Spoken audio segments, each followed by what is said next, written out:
In this week's episode, I'm joined by Michael Neece, author of In Kind and director of the Gilead Programming Academy.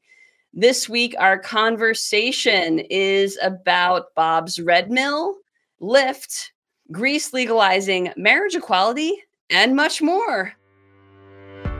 Hey there, my name is Bernadette Smith. Welcome to 5 Things in 15 Minutes, my weekly show where I bring good vibes to DEI.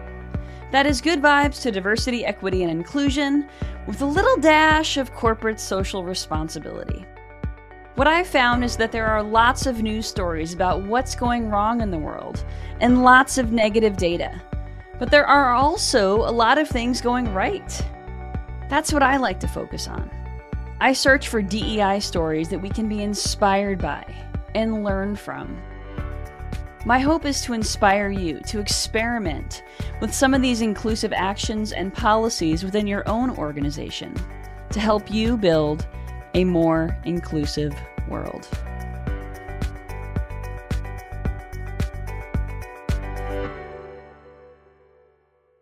Let's get started. Michael, thank you so much for joining me on today's show. Will you tell folks a little bit about yourself?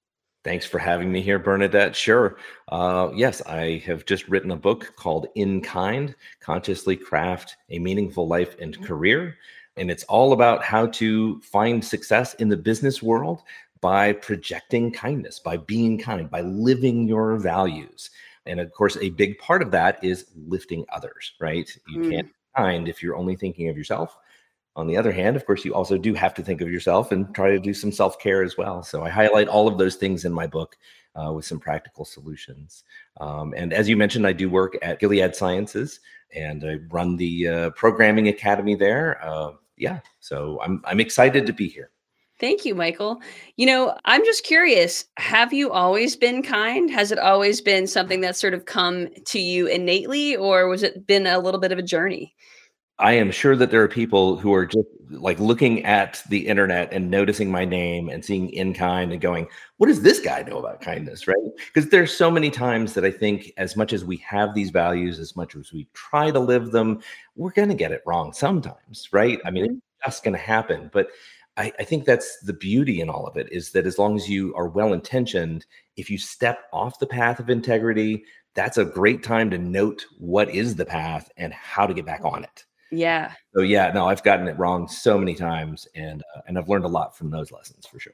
Yeah, absolutely. I think that it's a journey for me as well. I mean, just from my own personal experience, I feel like imposter syndrome got in the way of my kindness, my genuine kindness for part of my career. I feel like, kind of a lack of confidence, power issues. There are all these kinds of barriers that I can think about in my past, which have made me not optimally kind. Sure. But the older and wiser we get, I think we can come back to that a little more easily. Oh, absolutely. I mean, I think we're emotional creatures who try to have logic once in a while. And so I think some of those very legitimate emotions are fear of retribution or fear of being belittled or, having unkind actions being exhibited upon us, right? And so, I think it makes sense that we're going to kind of hide ourselves once in a while and not be the best versions of ourselves. Well, I know that some folks are going to check out your book, and I'm excited for them to do so. And I got to check it out myself, I will be honest. But will you please give a tip or two on how we can sort of come back to kindness when it's something that seems to be drifting away? Absolutely. The first thought that comes to mind is self-kindness. Mm-hmm. Possible to be at your very best, kindest self if your battery is really low. And so if you've not been getting enough sleep, you've been burning midnight oil, you're not eating right because you feel like you're under pressure to get deadlines, then I think it's easy to neglect ourselves. Sure. I did that and had a very bad health crisis in April of last year while I was writing this book, and I write about it in the book. So self-care, I think that's a really big thing. The other idea of using kindness in the workplace that I love telling people about, that a lot of people haven't really thought about, is that kindness is a data collection mechanism. Right? So if I'm kind to you and you're kind back, that's great. We've had the best kind of in-kind interaction. if I'm kind to somebody else and they're not kind back. Mm, Data. It doesn't mean that I have to start turning off my kindness. It means I can still be kind to that person. And then if they're mean again, I can still be kind to that person. It doesn't mean that I'm a pushover. It means that I'm figuring out, is this person having a bad day or a bad mm, in their lives? Or are they pretty toxic? And is this somebody that I'm going to eventually have to protect myself from? I mean, sure. throwing mean words at me, they can do that a few times. And it's, I can take a few on the chin. Not a big deal. We're all Mm, strong, can handle a few things. sure. But it's a great data collection mechanism, and that's one of the reasons that I say, kill them with kindness, right? You always keep on offering it out.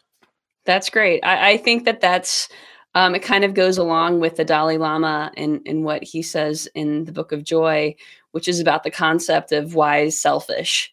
And that's essentially like the more you give, the more you receive. So, at the end of the day, it's okay to be selfish. For sure. Yeah. So I think that sort of goes along with that. Can you tell us a little bit about your work with the Gilead Programming Academy? Sure. Yeah. In the Programming Academy, we act as a talent pipeline for new programmers who are coming into the pharma space, specifically at Gilead. So it's usually new grads. We do also sometimes have interns. So sometimes it's people who are still in the middle of a degree program. And it's really exciting work. I love doing it.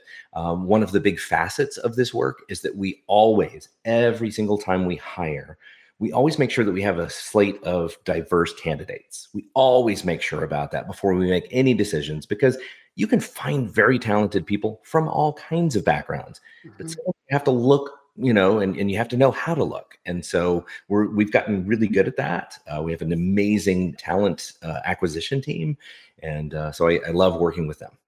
So when folks come into the space and they're new employees, do they then go kind of directly into the programming academy if that's their job within their job description, or how does that process work? Yeah, so these are typically very early career folks. So these are folks that we're looking for who have a programming language. Maybe it's SAS programming language. Maybe it's just something else like Python or R or SQL or something like that. And then if they're really truly invested in patient outcomes, boy, do I want to talk to them. And so, yeah, essentially once they're hired, they just come into our academy. They work with myself and two other chief instructors, and we get them ready. We take 4 to 6 to 8 months to try to get them ready for a programming team. Mm. And then once they get assigned to a programming team, then we work very extensively with that team to make sure that it's a good landing spot, to make sure that they still have what they need, they're still getting some training along the way, and that the new supervisor also kind of knows what it's like to work with early talent. Some of these 25, 26-year-olds, it's a different mindset. I'll just say. Sure. Sounds like there could be a little bit of a reverse mentorship happening subconsciously as well. We all learn from each other, for That's sure. great. All right. Well, in this week's 5 Things newsletter, I wrote about a new client, which is an architecture firm. And the firm has a vision to help communities build their future, which I absolutely love. And a lot of their work is in historical preservation. And when I met with the president a couple weeks ago, they said to me, when we see an old building, we don't want to make assumptions about what's possible. And that really resonated with me. We don't want to make assumptions about what's possible within an old building. We should not be making assumptions about what's possible with the people on our team, the people who are potentially interviewing with us. I think that it's a really interesting, reminder that we don't want to make assumptions about people. And it certainly sounds like that's something that is part of what you're doing with the Programming Academy, is really giving folks an opportunity to show their potential without making assumptions about what's possible for them. Well, yeah, they come in the door and they are from all different kinds of backgrounds. And it would be so easy to just superimpose my own perspectives and my own attitudes, my own ideas of who they are and what they act like and all of that. And what I find is that I learn from all of the students who come through the academy every day. I always Mhm. am learning something new.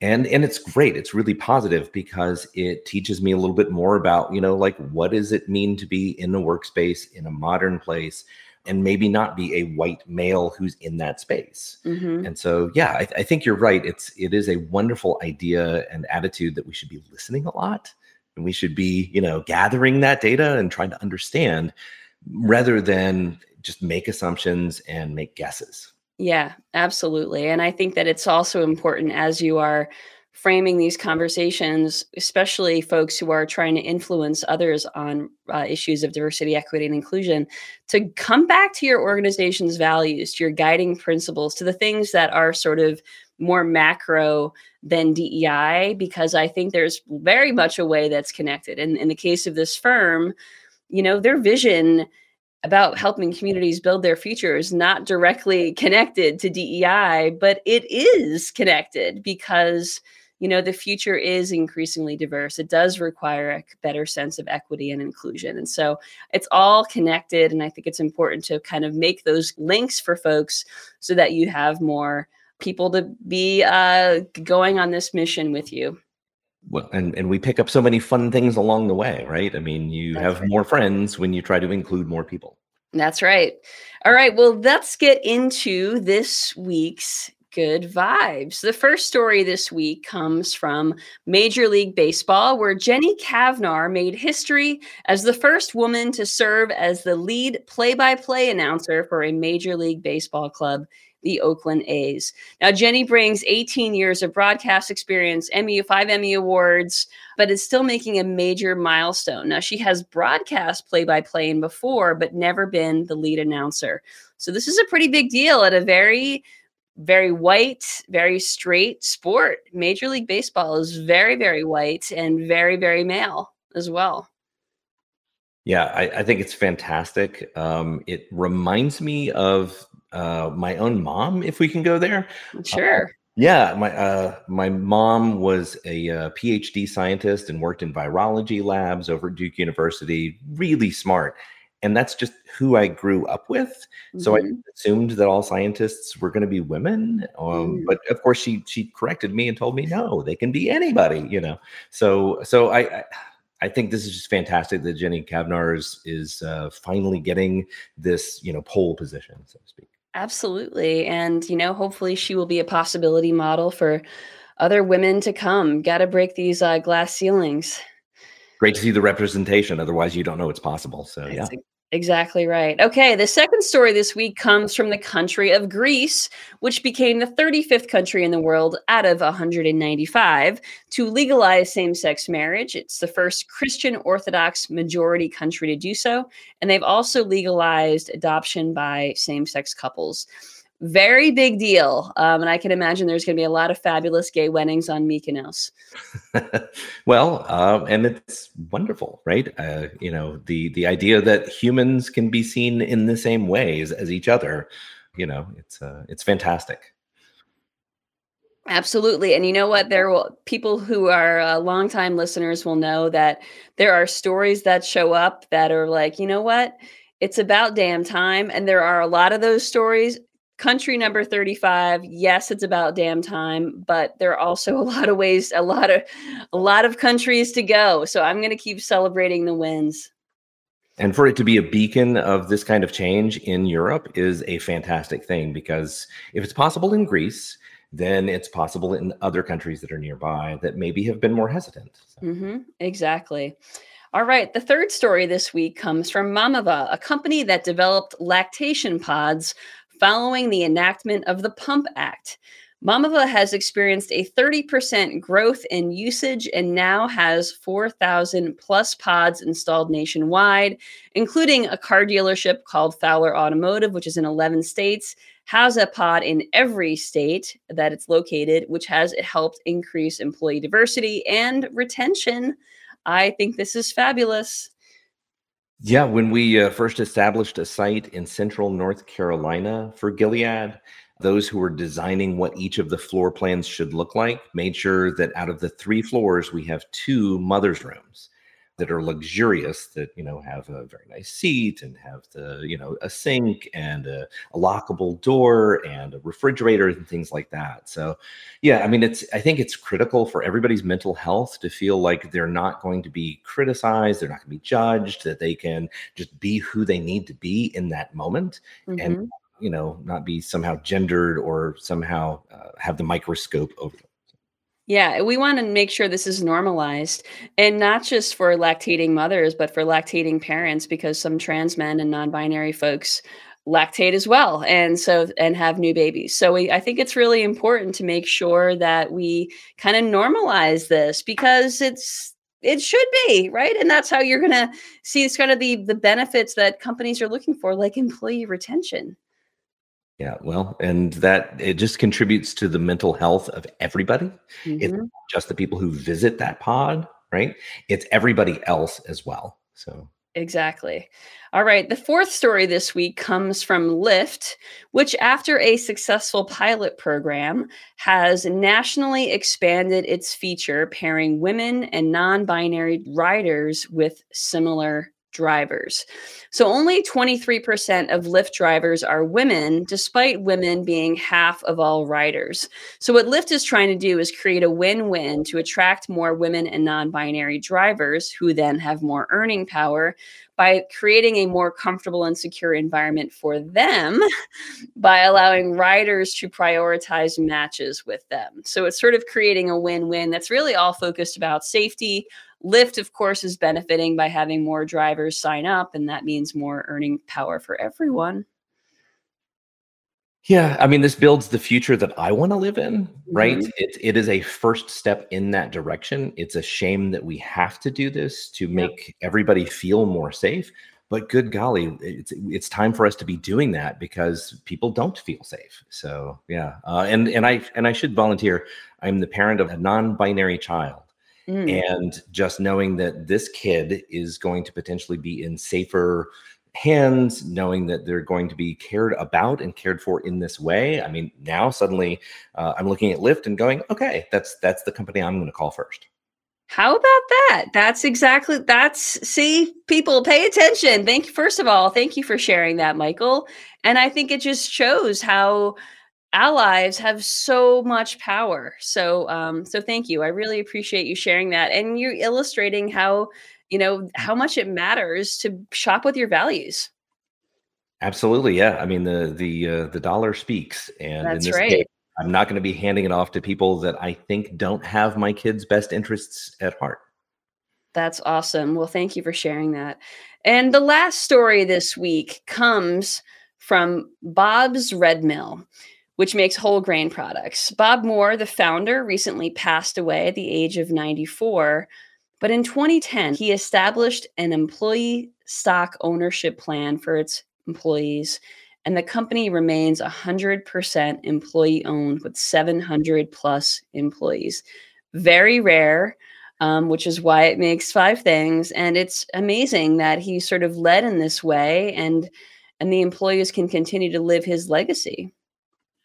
Yeah, I use Bob's Red Mill products. My wife likes gluten-free things to be in our lives, and so we've used the Red Mill for a long time. And I should just say, wow, what a great example of having the philosophical underpinnings of a company matching the personal why. I mean, gosh, look how powerful this is. Hmm.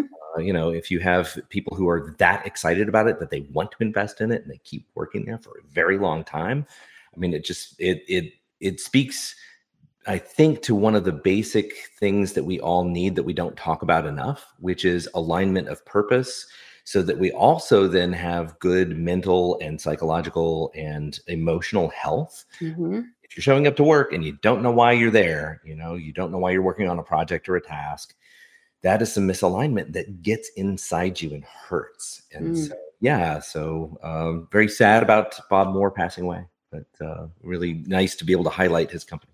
Absolutely. Well, this has been a fantastic conversation, Michael. I've really enjoyed talking to you today. How can folks stay in touch with you? Easy way is to get onto LinkedIn and just look for me. And also you can go to inkindbook.com. Also, ourfutureiskind.com. Either one of those will get you to me. Awesome. Well, folks, check out Michael's book. This week's call to action is that it is currently Lunar New Year, the year of the dragon. And you can learn more about this tradition in the DEI double feature I co-hosted with Lisa Ong last month. And I'm going to put the YouTube link in the show notes and in the comments here on LinkedIn. Folks, if you don't already get the 5 Things newsletter, you can subscribe at 5thingsdei.com. Thank you so much for joining me today, Michael. Thank you, folks, for watching and listening. I hope you have a great week. Thank you for listening to 5 Things in 15 Minutes. I hope you found yourself inspired by at least one of this week's stories. If you did, would you mind sharing it with a colleague and leaving us a review on your favorite podcasting platform? And if you don't already get my 5 Things newsletter, join at 5thingsdei.com. I'm Bernadette Smith, and I'll see you next week right here for 5 Things in 15 Minutes, bringing good vibes to DEI.